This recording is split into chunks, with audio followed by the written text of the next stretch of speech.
Hi everybody, my name is Louise Schoneveld and I'm a research scientist at CSIRO. This talk was given to the Australian Synchrotron Workshop on XFM or X-ray fluorescent microscopy, and it talks about using these technologies and looking at pyroxene as an exploration tool for nickel.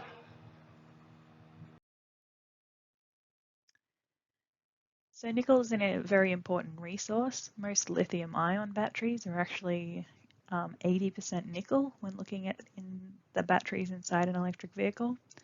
And if you can't afford a brand new electric vehicle, then a typical home battery pack also has about a third nickel.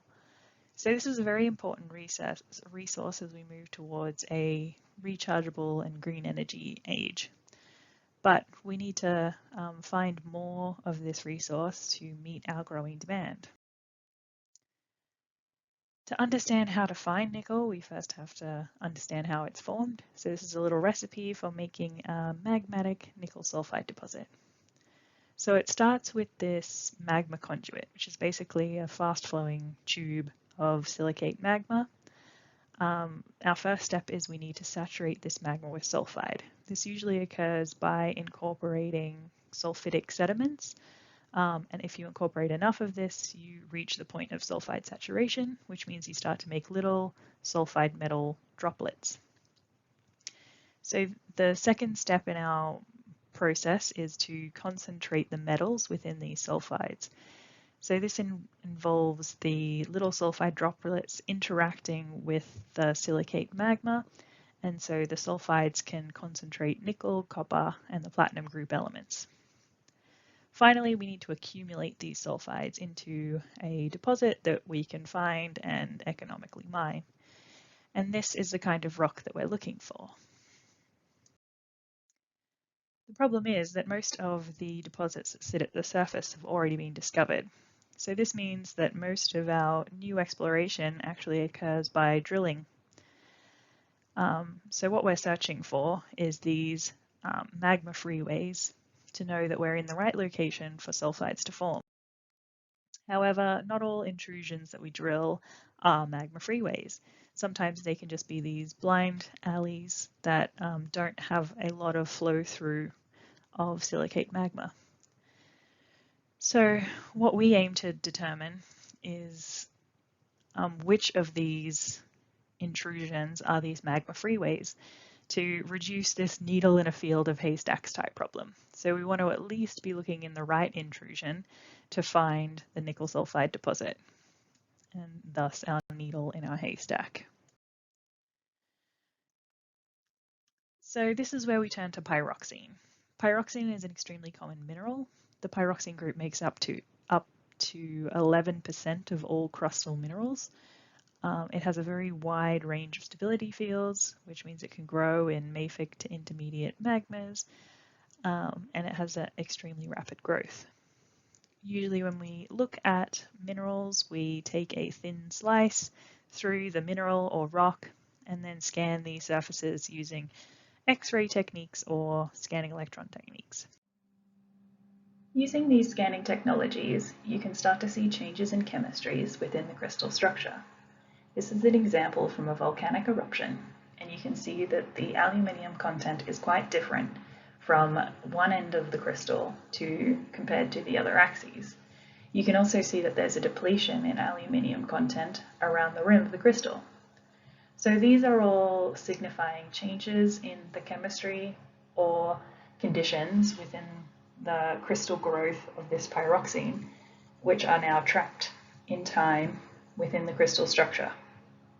However, these scanning technologies are usually quite slow, and it takes a long time to collect these maps.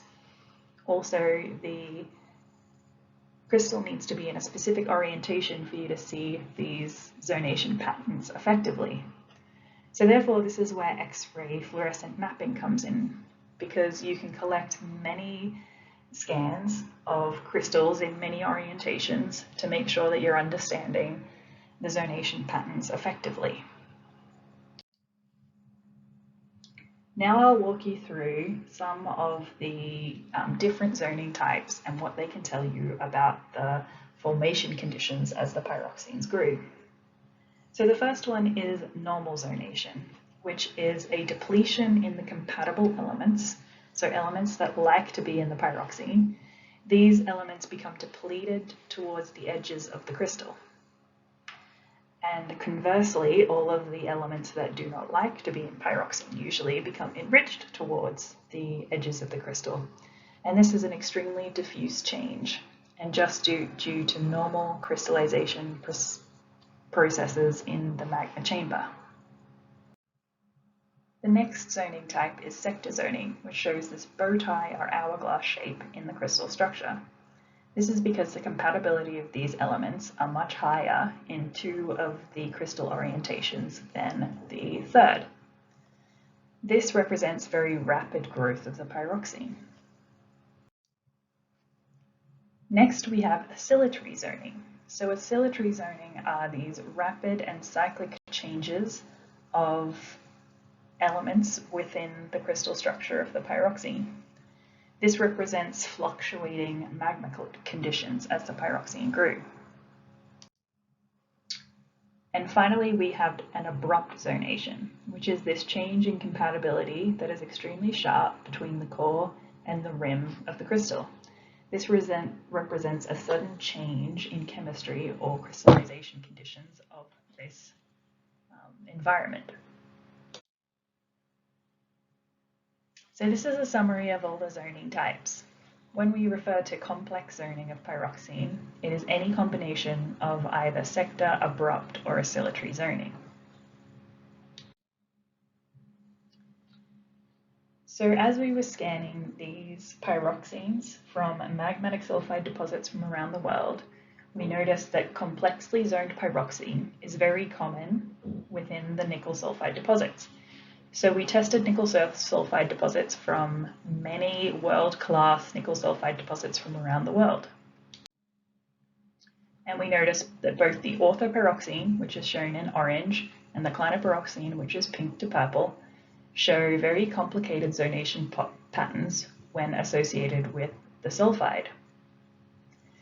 This finding was published in an open access journal article, which you can access by scanning this QR code on the screen.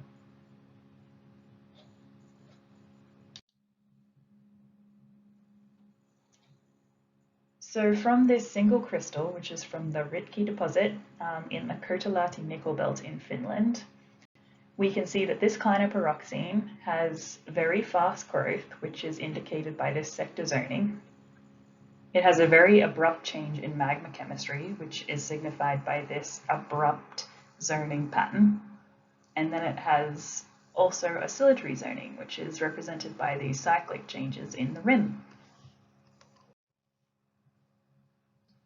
So this all signifies that we've found our magma freeway. Because we have very complicated zoning patterns, we can assume that the conduit which this pyroxene formed is extremely active and therefore is likely to be an ideal environment to contain nickel sulfide deposits.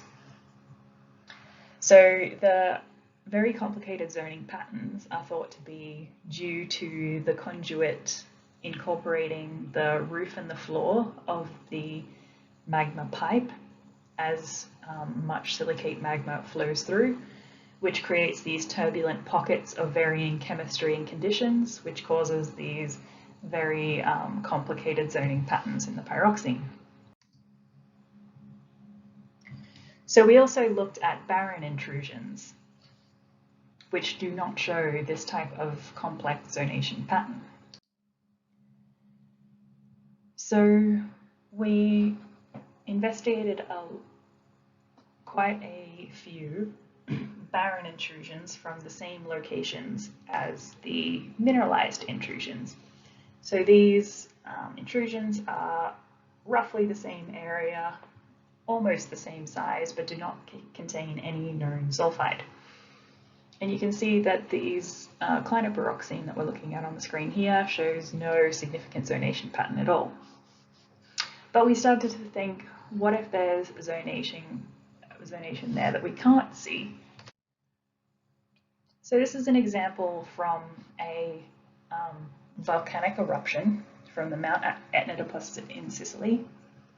And we know that these pyroxenes contain zonation of both titanium and chromium. However, using the XFM Technologies at the standard energy, which is 18.5 keV, we cannot see the zonation patterns due to the noise of the signal. So this noise is generated by the ion content. Because the ion peak is so high, the titanium and chromium peaks get drowned out. So if the concentration of chromium in your pyroxene is low, the resolution of the zonation patterns is decreased. So instead what we did was drop the energy to below the ion peak. So we dropped it to 7.05 keV. This is the exact same image we saw before, and you can see that the resolution of these zonation patterns is a lot higher for chromium and titanium. This is because we've dropped the ion peak, and we can now see these, the signal is much clearer for these titanium and iron and manganese peaks.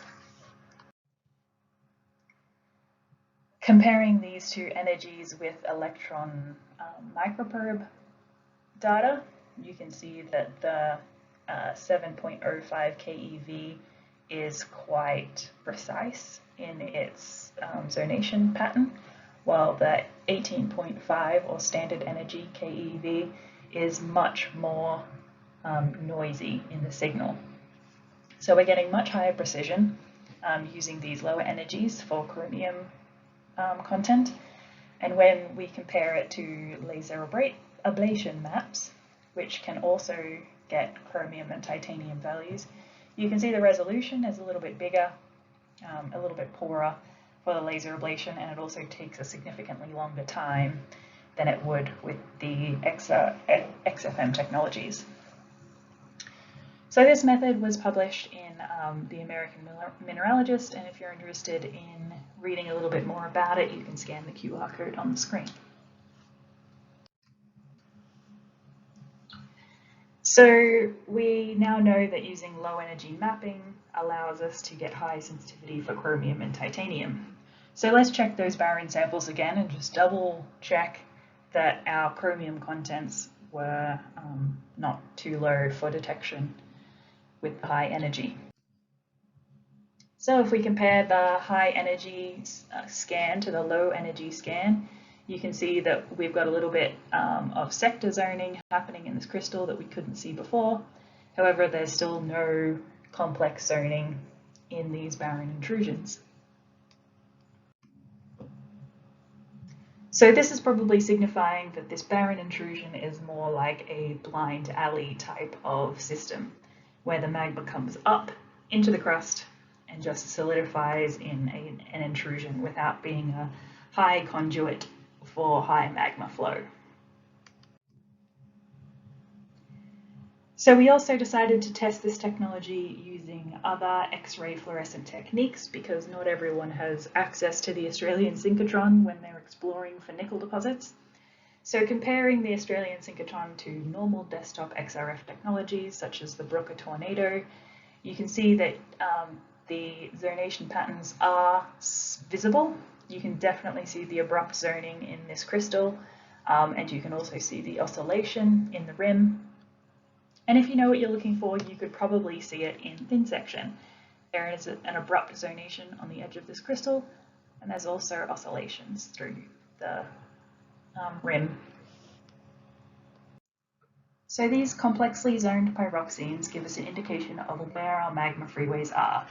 It is not a direct indication of if there is sulfide or if there is not, but it lets us know if it is a conduit type system, and conduit type systems are what we are looking for when we're looking for sulfides. So at least narrows down our field of haystacks problem into just a needle in a singular haystack problem. So we know that we're actually looking in the right haystack for our nickel sulfide deposit. So thank you for everyone who helped us gather this data. If you want to follow the research of this team at CSIRO, please feel free to scan the QR code on the screen, which takes us to our website. And if you have any questions, feel free to contact me, Louise Schoneveld, and my email is on the screen.